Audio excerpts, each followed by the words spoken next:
Hello everyone, welcome to students in academy. आज हम आप लोगों के लिए आए हैं बिहार शिक्षक भर्ती की सीटेट पेपर 2 के लिए मोस्ट इंपॉर्टेंट 25 क्वेश्चंस जो आपके एग्जाम्स के लिए काफ़ी इंपॉर्टेंट होंगे। ये हमारी सीरीज़ 2 है। इससे पहले मैंने सीरीज़ बना रखी है, ना देखिए तो देख लीजिएगा। हमारा पहला क्वेश्चन कह रहा है कि सोमनाथ मंदिर पर आक्रमण कब हुआ था। ऑप्शन ए है 1015, ऑप्शन बी है 1020, ऑप्शन सी है 1025, ऑप्शन डी है 1028। तो जो सोमनाथ मंदिर था उसमें 1025 पर आक्रमण हुआ था। ठीक है, ये मोस्ट इम्पॉर्टेंट है, याद रखना। और ये जो सोमनाथ मंदिर था ये गुजरात में स्थित था और जो महमूद गजनवी ने उन्होंने 1025 पर इस पर आक्रमण किया था। ठीक है, याद रखना। और हमें पता कैसे चलता है, ये हमें पता चलता है जो अरब यात्री थे अल बरूनी उनके यात्रा वृत्तांत से। ठीक है, आगे बढ़ते हैं। आगे हमारा दूसरा क्वेश्चन कह रहा है कि हाल ही में सक्रिय हुआ किलौआ ज्वालामुखी कहाँ स्थित है। ऑप्शन ए है बेरन द्वीप, ऑप्शन बी है फॉकलैंड द्वीप, ऑप्शन सी है हवाई द्वीप, ऑप्शन डी है मेडागास्कर द्वीप। सही आंसर हो जाएगा ऑप्शन डी मेडागास्कर द्वीप। हाल ही में सक्रिय हुआ जो किलौआ ज्वालामुखी वो मेडागास्कर द्वीप पर स्थित है।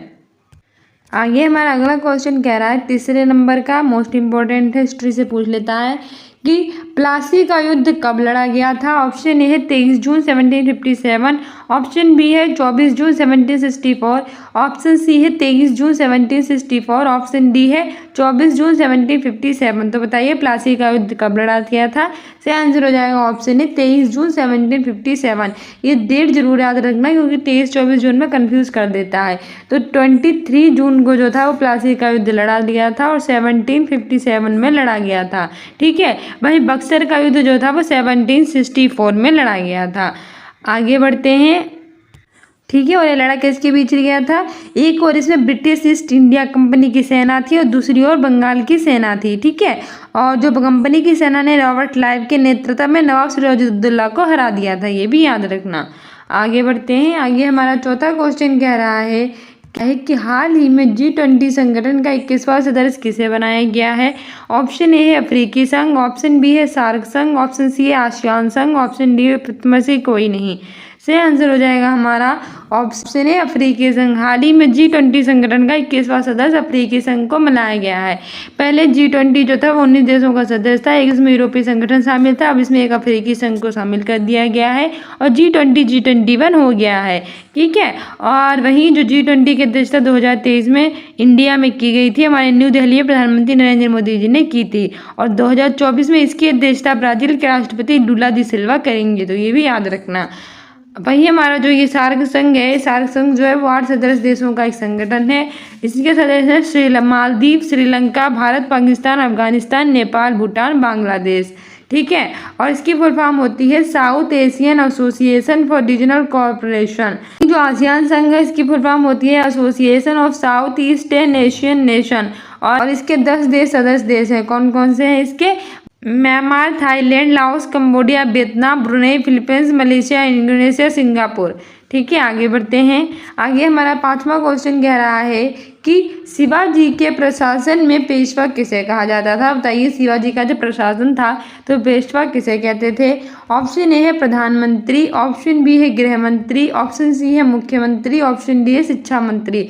सही आंसर हो जाएगा ऑप्शन सी मुख्यमंत्री। जो शिवाजी का प्रशासन था उसमें पेशवा मुख्यमंत्री को कहा जाता था। ठीक है, वहीं भारत के प्रधानमंत्री हैं नरेंद्र मोदी, राष्ट्रपति हैं श्रीमती द्रौपदी मुर्मू, गृह मंत्री अमित शाह।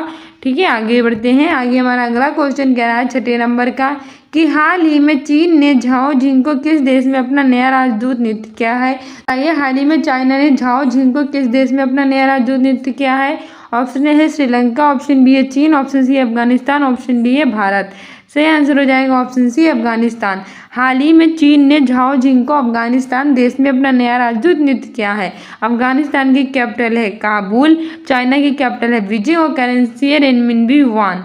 श्रीलंका की कैपिटल है कोलंबो, जयवर्धनेपुरम कोट्टम। भारत और श्रीलंका के बीच में भी रिसेंटली श्रीनेक्स और मित्र शक्ति एक्सरसाइज होती है। आगे बढ़ते हैं। आगे हमारा 7वां क्वेश्चन कह रहा है कि किस देश को यूरोप का मरीज कहा जाता है। ऑप्शन ए है इटली, ऑप्शन बी है जापान, ऑप्शन सी है फ्रांस, ऑप्शन डी है तुर्की। सही आंसर हो जाएगा ऑप्शन डी तुर्की। जो तुर्की देश है उसको यूरोप का मरीज कहा जाता है। ठीक है, और जो इटली है इसकी कैपिटल है रोम, जो टाइप नदी के तट पर स्थित है। जापानी कैपिटल टोक्यो, करेंसी है जापानी है। फ्रांस की कैपिटल है पेरिस, जहाँ यूनेस्को का मुख्यालय स्थित है। हमारा 8वां क्वेश्चन कह रहा है कि हाल ही में नॉर्थ ईस्ट इंडिया फेस्टिवल कहाँ आयोजित हुआ है। ऑप्शन ए है इटली, ऑप्शन बी है जापान, ऑप्शन सी है भारत, ऑप्शन डी है अमेरिका। से आंसर हो जाएगा ऑप्शन ए इटली। हाल ही में नॉर्थ ईस्ट इंडिया फेस्टिवल जो है वो इटली में आयोजित हुआ है। इटली की कैपिटल है रोम, जो टाइवन नदी के तट पर स्थित है। जापान की कैपिटल है टोक्यो, करेंसी है जापानी येन, संसद का नाम है डायट। भारत की कैपिटल है न्यू दिल्ली, 1911 में बनी थी। प्रधानमंत्री है नरेंद्र मोदी, राष्ट्रपति श्रीमती द्रौपदी मुर्मू, उपराष्ट्रपति हैं जगदीप धनखड़। अमेरिका की कैपिटल है वॉशिंगटन डीसी, यहाँ के राष्ट्रपति हैं तो बाइडेन, जो 2024 में भारत के मुख्य अतिथि रहेंगे गणतंत्र दिवस के अवसर पर।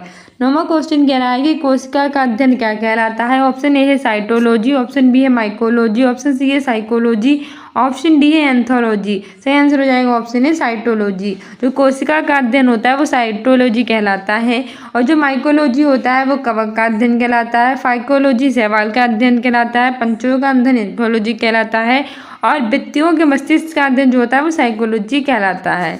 आगे बढ़ते हैं। आगे हमारा अगला 10वां क्वेश्चन कह रहा है कि हाल ही में राष्ट्रीय हिंदी दिवस के अवसर पर तीसरा अखिल भारतीय राजभाषा सम्मेलन कहाँ प्रारंभ हुआ है। ऑप्शन ए है पुणे, ऑप्शन बी है वाराणसी, ऑप्शन सी है शिमला, ऑप्शन डी है श्रीनगर। से आंसर हमारा हो जाएगा ऑप्शन ए पुणे। हाल ही में राष्ट्रीय हिंदी दिवस के अवसर पर, जो कि 14 सितंबर को मनाया गया है, उस पर तीसरा अखिल भारतीय राजभाषा सम्मेलन महाराष्ट्र के पुणे में हुआ है। ठीक है, महाराष्ट्र की कैपिटल है मुंबई, जो भारत की इकोनॉमिक कैपिटल भी है। आगे चीफ मिनिस्टर है एकनाथ शिंदे। वाराणसी जो है उत्तर प्रदेश का एक जिला है, जहाँ जिसे एससीओ ने अपनी पहली सांस्कृतिक राजधानी बनाया है, और यहाँ अंतर्राष्ट्रीय क्रिकेट स्टेडियम का भी शिलान्यास किया जाएगा। हिमाचल प्रदेश की कैपिटल है शिमला, और धर्मशाला। श्रीनगर जम्मू कश्मीर की कैपिटल है। ठीक है, आगे बढ़ते हैं। आगे हमारा 11वां क्वेश्चन कह रहा है कि भारत के किस राज्य में देश का पहला परमाणु विस्फोट किया गया था। ऑप्शन ए है उत्तर प्रदेश, ऑप्शन बी है हिमाचल प्रदेश, ऑप्शन सी है राजस्थान, ऑप्शन डी है केरल। मोस्ट इंपॉर्टेंट क्वेश्चन है। सही आंसर हो जाएगा हमारा ऑप्शन सी राजस्थान। भारत के राजस्थान राज्य वो पहला राज्य था जहाँ पहला परमाणु विस्फोट किया गया था। राजस्थान की कैपिटल है जयपुर, जिसे पिंक सिटी कहते हैं। Nahargarh fort, Amergarh fort, Jaigarh fort, city palace, Hawa Mahal, Jal Mahal स्थित है। राजस्थान के chief minister Eknath Shinde. Governor है कलराज मिश्र, और यहाँ टोटल 53 जिले हैं। पहले यहाँ 33 जिले थे, फिर 50 जिले हुए, 3 जिले और जोड़ दिए गए हैं, मालपुरा, सुजानगढ़ और कुचामन। अब वर्तमान में 53 जिले हो गए हैं। ठीक है, ये भी याद रखना एग्जाम्स के लिए इंपॉर्टेंट है। वहीं केरल की कैपिटल है तिरुवनंतपुरम, चीफ मिनिस्टर है पिनराई विजयन, गवर्नर है आरिफ मोहम्मद खान। ठीक है, और केरल की गवर्नमेंट ने अपना नाम केरलम करने की सिफारिश की है। हिमाचल प्रदेश की कैपिटल है शिमला और धर्मशाला। उत्तर प्रदेश की कैपिटल है लखनऊ, जिसे नवाबों का शहर कहते हैं। यहाँ के चीफ मिनिस्टर हैं योगी आदित्यनाथ, गवर्नर है आनंदीबेन पटेल। आगे हमारा 12वें नंबर का क्वेश्चन कह रहा है आगे हमारा 12वें नंबर का क्वेश्चन कह रहा है कि हाल ही में किस राज्य सरकार ने 1 वैशाख को अपना स्थापना दिवस बनाने की घोषणा की है। ऑप्शन ए है उड़ीसा, ऑप्शन बी है उत्तर प्रदेश, ऑप्शन सी है पश्चिम बंगाल, ऑप्शन डी है केरल। से आंसर हो जाएगा ऑप्शन सी पश्चिम बंगाल। हाल ही में पश्चिम बंगाल राज्य ने अपने 1 वैशाख को अपना स्थापना दिवस मनाने की घोषणा की है। पश्चिम बंगाल की कैपिटल है कोलकाता, जो हुगली नदी के तट पर स्थित है। चीफ मिनिस्टर है ममता बनर्जी, और ये बांग्लादेश और नेपाल के साथ अपनी बाउंड्री टच करता है। ओडिशा की कैपिटल है भुवनेश्वर, चीफ मिनिस्टर नवीन पटनायक, गवर्नर इसके नए बने हैं रघुवर दास, जिन्होंने गणेशी लाल की जगह ली है, और ओडिसी यहाँ का शास्त्रीय नृत्य है। उत्तर प्रदेश की कैपिटल है लखनऊ, से नवाबों का शहर कहते हैं। टोटल 75 जिले हैं। रिसेंटली इसके बरीली जिला स्मार्ट कक्षा प्रदान करने वाला पहला जिला बन गया है। केरल की कैपिटल है तिरुवनंतपुरम, चीफ मिनिस्टर है पिनराई विजयन। आगे बढ़ते हैं। आगे हमारा 13वां क्वेश्चन कह रहा है कि हाल ही में एशियाई बिलियर्ड्स 2023 का खिताब किसने जीता है। ऑप्शन ए है पंकज आडवाणी, ऑप्शन बी है आदित्य मेहता, ऑप्शन सी है नीरज चोपड़ा, ऑप्शन डी है सानिया नेहवाल। से आंसर हो जाएगा ऑप्शन है पंकज आडवाणी। हाल ही में एशियाई बिलियर्ड्स 2023 का खिताब पंकज आडवाणी ने जीता है। ठीक है, वहीं नीरज चोपड़ा की बात करें तो ये जेवलिन थ्रो यानी भाला फेंक के खिलाड़ी हैं। इन्होंने 2020 में टोक्यो ओलंपिक में गोल्ड मेडल जीता था। इन्हें गोल्डन बॉय के नाम से जाना जाता है, और हर साल हम 7 अगस्त को भाला फेंक दिवस मनाते हैं।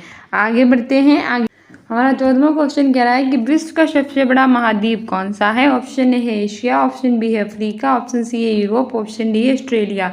से आंसर हो जाएगा ऑप्शन ए एशिया। विश्व का सबसे बड़ा महाद्वीप एशिया है, और हमारे यहाँ टोटल 7 महाद्वीप हैं। ठीक है। और सबसे छोटा महाद्वीप होता है ऑस्ट्रेलिया।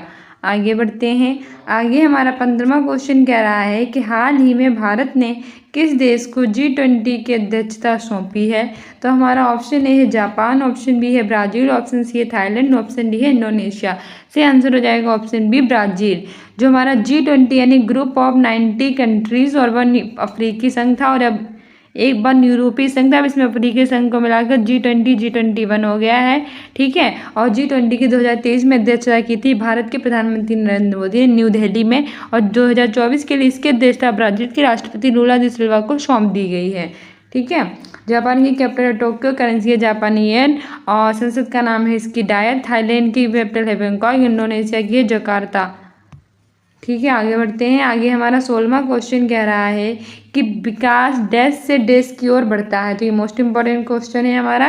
तो बताइए विकास जो होता है वो कैसे कैसे बढ़ता है। तो बताइए सिर से पैर तक, जटिल से सरल से, बाहरी से केंद्र से, कि विशिष्ट से सामान्य से।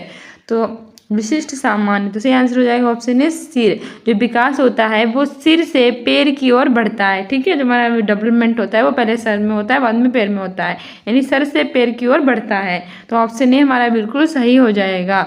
आगे बढ़ते हैं। आगे हमारा 17वां क्वेश्चन कह रहा है कि किस राज्य की प्राचीन वस्त्रकला मतानी पछेड़ी को GI टैग मिला है। ऑप्शन ए है राजस्थान, ऑप्शन बी है उड़ीसा, ऑप्शन सी है गुजरात, ऑप्शन डी है उत्तर प्रदेश। से आंसर हो जाएगा ऑप्शन सी गुजरात। अभी रिसेंटली गुजरात राज्य की प्राचीन वस्त्रकला मतानी पछेड़ी को GI टैग मिला है। GI यानी जियोग्राफिकल इंडिकेशन, भौगोलिक संकेत है कि किसी विशेष क्षेत्र में विशेष वस्तुओं को प्रदान किया जाता है। 1999 का एक्ट है। सबसे पहले 2004 में पश्चिम बंगाल की दार्जिलिंग की चाय को मिला था। 10 वर्षों के लिए प्रदान किया जाता है। हमारे वाणिज्य और उद्योग मंत्री पीयूष गोयल प्रदान करते हैं। और ये गुजरात राज्य की प्राचीन वस्त्रकला मतानी पछेड़ी को मिला है। मतानी पछेड़ी का शाब्दिक अर्थ होता है माता के पीछे। गुजरात की कैपिटल है गांधीनगर।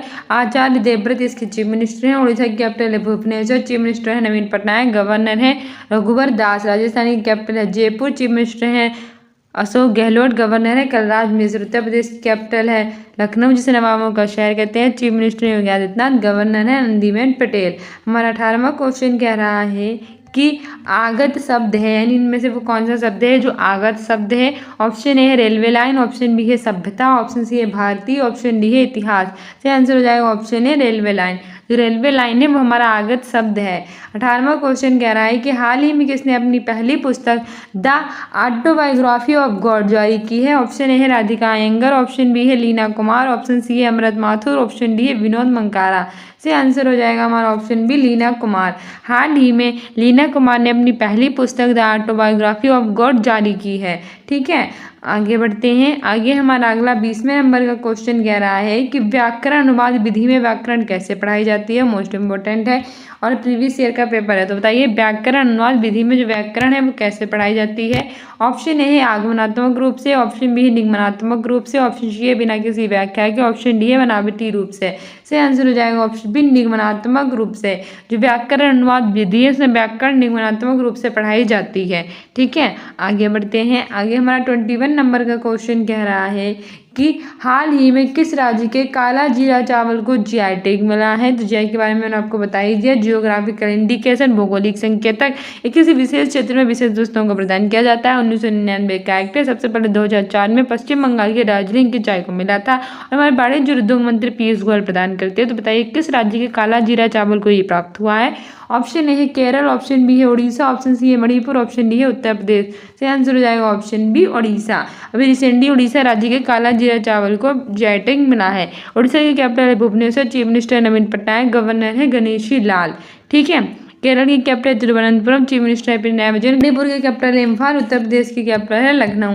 आगे हमारा 22 नंबर का क्वेश्चन कह रहा है कि नीचे दिए गए किस राज्य के पहाड़ों के जंगलों में लोग झूम खेती के तरीकों को अपनाते हैं। ये पूछ रहा है कि झूम खेती कहाँ की जाती है। Option A Jharkhand, option B है मिजोरम, ऑप्शन सी है असम, ऑप्शन डी है छत्तीसगढ़। से आंसर हमारा हो जाएगा इसमें ऑप्शन बी मिजोरम।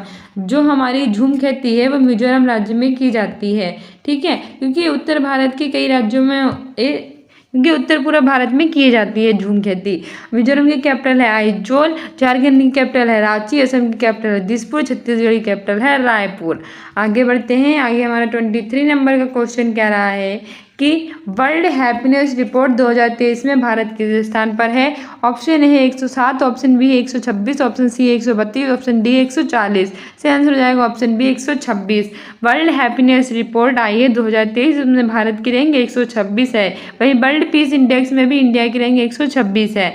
ठीक है, 111 है वर्ल्ड हंगर इंडेक्स में, 4 है एयर इंडेक्स में, 132 है ह्यूमन डेवलपमेंट इंडेक्स में भारत की रैंक। आगे बढ़ते हैं। आगे हमारा 24 नंबर का क्वेश्चन कह रहा है कि बेखौफ का अर्थ है। ऑप्शन ए है भित्त, ऑप्शन बी है निर्भय, ऑप्शन सी है संकेत, ऑप्शन डी है डरपोक। तो बताइए बेखौफ का मतलब क्या होता है। तो मतलब ऐसा व्यक्ति जो बेखौफ होता है उसे हम निर्भय कहते हैं। जैसे किसी भी प्रकार का कोई डर नहीं होता उसे हम बेखौफ यानी कि निर्भय कहते हैं। ठीक है, और जो डरता है उसे डरपोक कहते हैं। ये अपोजिट हो जाएगा। 25 नंबर का क्वेश्चन हमारा कह रहा है कि जीन पियाजे के सिद्धांत के अनुसार अगर एक स्कीम संतुष्ट परिणाम नहीं देता है तो डैश उत्पन्न होता है। ऑप्शन ए है अनुकरण, ऑप्शन बी है संतुलन, ऑप्शन सी है संरक्षण, ऑप्शन डी है विकास का समीपस्थ क्षेत्र। तो बताइए जीन पियाजे के सिद्धांत के अनुसार अगर एक स्कीम संतुष्ट परिणाम नहीं देता है तो क्या उत्पन्न होता है। तो ऑप्शन बी सही हो जाएगा संतुलन। ठीक है, अगर जीन पियाजे ने कहा था कि अगर एक स्कीम संतुष्ट परिणाम नहीं देता है तो संतुलन उत्पन्न होता है। सो डियर स्टूडेंट्स, ये थे हमारे 25 मोस्ट इंपॉर्टेंट क्वेश्चंस जो हमारे बिहार शिक्षक भर्ती और सीटेट पेपर 2 के लिए मोस्ट इंपॉर्टेंट थे। I hope you like this video. फिर लाइक कर दें, लाइक सब्सक्राइब एंड शेयर ताकि ये स्टूडेंट्स इन अकेडमी को इंस्टाग्राम पे फॉलो कर सकते हैं इंपॉर्टेंट अपडेट्स के लिए जो भी एग्जाम की रिलेटेड आती है और इम्पॉर्टेंट शॉर्ट्स के लिए। ठीक है, और हमारे स्टूडेंट्स इन अकेडमी को आप सब्सक्राइब कर सकते हैं। इसके कम्युनिटी पोस्ट में आंसर दे सकते हैं। प्लेलिस्ट में जाकर मोस्ट इंपॉर्टेंट क्वेश्चन देख सकते हैं। और सुबह 10 बजे वाली करंट अफेयर जरूर देखा कीजिए, वो आपकी एग्जाम में एकदम रामबाण साबित होगी, जिसमें जो आपके मोस्ट इंपॉर्टेंट क्वेश्चन है वही करवाते हैं। ठीक है, साथ ही आपकी जो इंपॉर्टेंट प्रैक्टिस सेट है वो हमने डाल रखी है और प्रैक्टिस सेट की जो प्लेलिस्ट है वो भी बना रखी है, ना देखिए तो देख लेना। ये हमारी इंपॉर्टेंट सीरीज 2 है, इससे पहले 1 बना रखी है, ना देखिए तो वो भी देख लेना। इसमें आपके हिस्ट्री के, CDP के और मोस्ट इंपॉर्टेंट करंट अफेयर्स के सारे क्वेश्चन कवर हो जाएंगे और साथ ही हम हिंदी भी कवर करवा देंगे। ठीक है, तो अभी तक हमारे चैनल को सब्सक्राइब ना किया तो सबसे पहले तो सब्सक्राइब कर लीजिए, हमें इंस्टाग्राम पे फॉलो कर लीजिए। मिलते हैं कल सुबह 10 बजे वाली करंट अफेयर क्लास में। ठीक है, जो आपके एग्जाम्स के लिए एकदम रामबाण साबित होगी।